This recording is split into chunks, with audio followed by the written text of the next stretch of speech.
ओम शांति।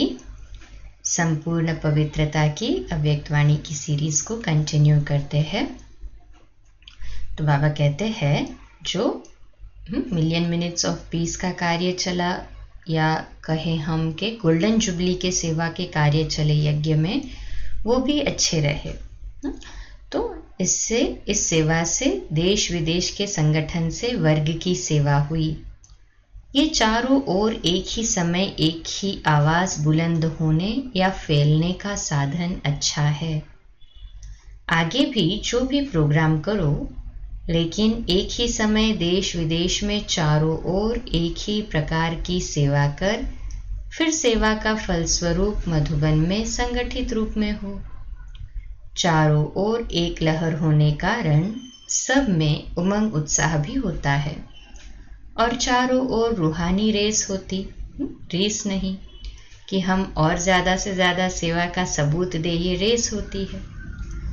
तो इस उमंग से चारों ओर नाम बुलंद हो जाता है। इसलिए किसी भी वर्ग का बनाओ, लेकिन चारों ओर सारा वर्ष एक ही रूपरेखा की सेवा की तरफ अटेंशन हो।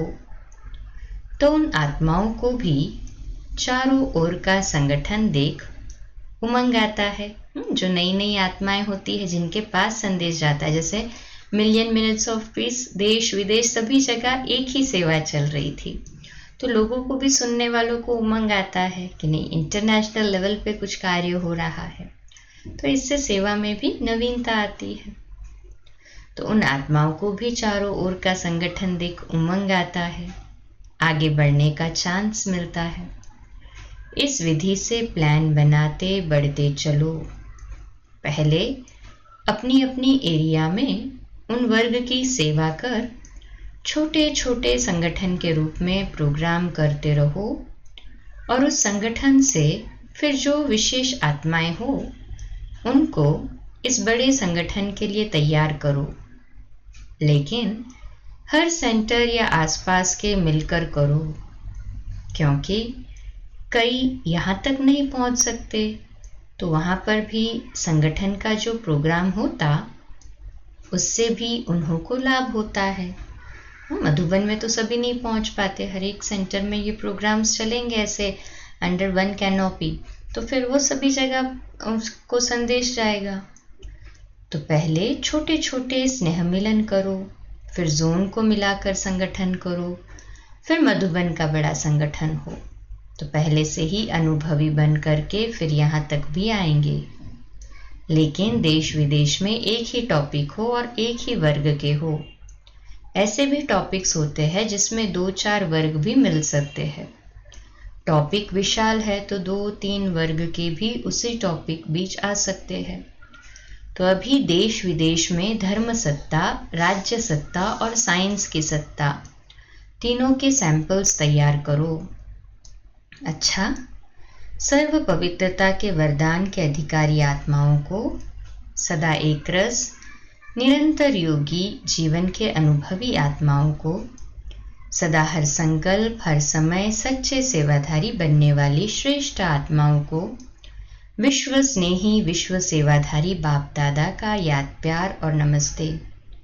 कॉन्फ्रेंस में आए हुए सेवाधारी भाई बहनों प्रति बाप दादा बोले, सभी ने मेहमानों की स्थूल सूक्ष्म सेवा की और सेवा से अनेक आत्माओं को बाप के स्नेह का अनुभव कराया। इसके लिए बाप दादा बच्चों को गोल्डन मुबारक दे रहे हैं। सभी ने अपनी ड्यूटी अर्थात कर्तव्य व कार्य प्रमाण बहुत अच्छा सहयोग दिया, और सभी के सहयोग से कार्य सदा के लिए सफल रहा। तो सफलता प्राप्त करने वाले सफलता के सितारे बन गए। ऐसे सफलता के सितारों को देख बाप दादा खुश होते हैं। आप भी खुश हैं ना? मैंने किया ये खुशी नहीं, लेकिन आत्माओं को परिचय मिला, आत्माओं को संदेश मिला, ये खुशी है।